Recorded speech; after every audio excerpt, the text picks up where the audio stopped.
What's a teacher to do with a class like this? Rolling eyes, doodling pencils, doing everything but the task at hand? What about a student like this? Let's call him the overwhelmed.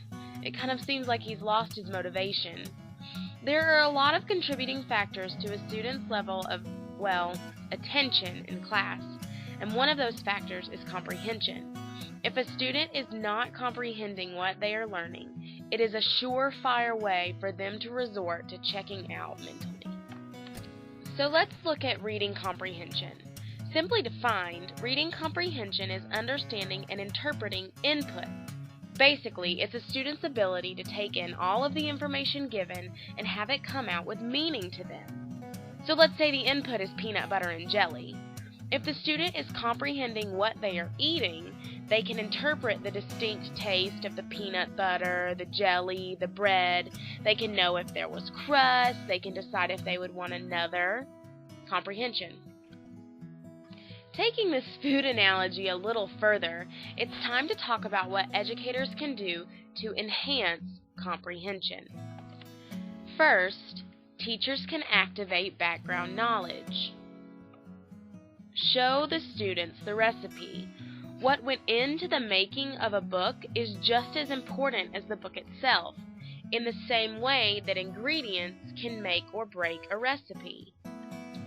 If the students are reading a book about World War II, read them a newspaper article from that time period. Have the students learn what they can about the war before they independently read a book about it. The next is to help them visualize. Show students the picture. Food is more appealing when you see it rather than just hear about it. I could tell you something I made with cinnamon and dough and sugar, but you might not really want to eat it until you see a cinnamon roll.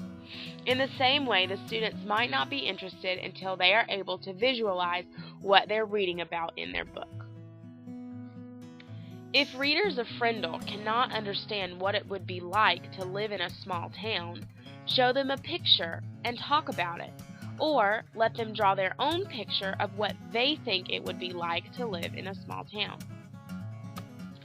The next is questioning. Allowing students to ask their own questions is one of the strongest ways to foster reading comprehension. Let the students do the cooking. They know better than anyone what they do and do not understand, and it is much easier for a teacher to observe what students are comprehending if it has been made clear what they are not. Are they putting in ingredients that don't belong? Are they following instructions? Is one ingredient their favorite? By allowing students to question on their own, they take responsibility for their own learning. And don't forget to let your students evaluate what they're reading. There can be no doubt that children evaluate what they eat. You know if they love it. You know if they're kind of unsure about it. And you know if they hate it. So why not let them say the same thing about what they are reading? If the student knows their opinion is valued, they also know that when they read, they must pay attention to what they are reading in order to be able to share their own value judgment. So how do we help this child? He is struggling with comprehension and cannot retell what he has just read. Well, maybe he needs to visualize. See the cinnamon roll. Have him reorder a jumbled up storyboard, and then, while he is looking at the pictures, have the student retell the story. Having the pictures as a scaffold allows the student to grow in confidence, and with continued practice, his comprehension level should increase. Or how do we help the English language learner? It's a greater challenge for them because at the same time they are learning to interpret the basic rules of the English language, they are also trying to understand what's happening in a story or text.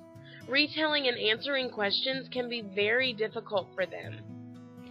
In order to enhance comprehension during reading, have a list of difficult vocabulary words they will encounter while reading with picture definitions. Also, while they're still in the process of learning the English language, allow them to supplement their retellings with pictures. This will enhance their reading experience and move them towards greater levels of comprehension.